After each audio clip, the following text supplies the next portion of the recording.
हमारे यूनिवर्स में एटम की डिस्कवरी साइंटिस्टों ने की और ये देखा गया सब एटम्स मिलके बने हैं इलेक्ट्रॉन्स, प्रोटॉन्स और न्यूट्रॉन्स यानी चार्जेस।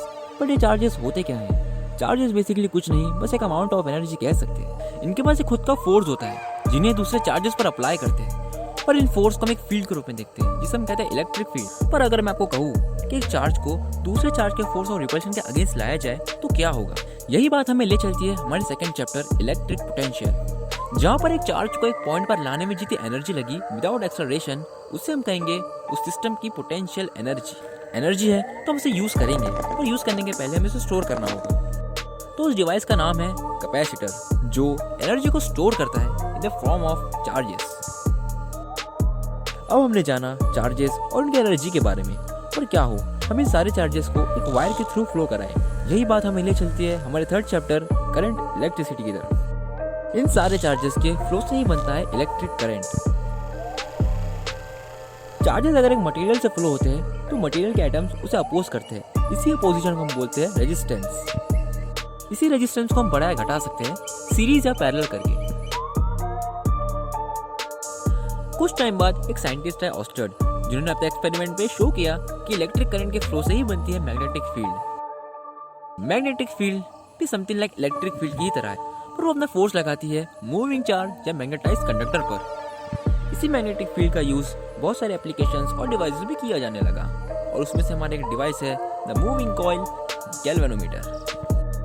गैल्वेनोमीटर जो मैग्नेटिक फील्ड का यूज करके हमें ये बताता है कि एक सर्किट में करंट फ्लो हुआ। कुछ सालों बाद ऐसा सोचा गया कि इलेक्ट्रिक करंट के फ्लो से ही बनती है मैग्नेटिक फील्ड, पर क्या मैग्नेटिक फील्ड से इलेक्ट्रिक करंट बनाया जा सकता है?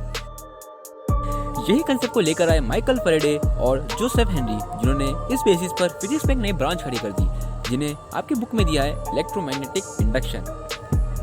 बेसिकली मैग्नेटिक फील्ड की वैल्यू चेंज कराने से एक ईएमएफ या करंट उस कॉइल में इंड्यूस किया जाता है। माइकल फैराडे और लेंस ने अपने एक्सपेरिमेंट को देखकर कुछ लॉज दिए। ईएमएफ पर बेस्ड कंसेप्ट पर भी कुछ डिवाइसेस बनाए गए और उसमें से आपके बुक में जो मोस्ट इंपॉर्टेंट डिवाइस दिया है वो है the AC generator.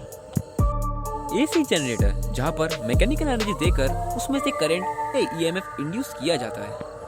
AC generator produce करता है अल्टरनेटिंग करंट, जहां पर करंट की वैल्यू लगातार चेंज होती रहती है। इस करंट के बारे में हमने थोड़ा और स्टडी किया, जो हमें लेके गया हमारे 7th चैप्टर अल्टरनेटिंग करंट के पास।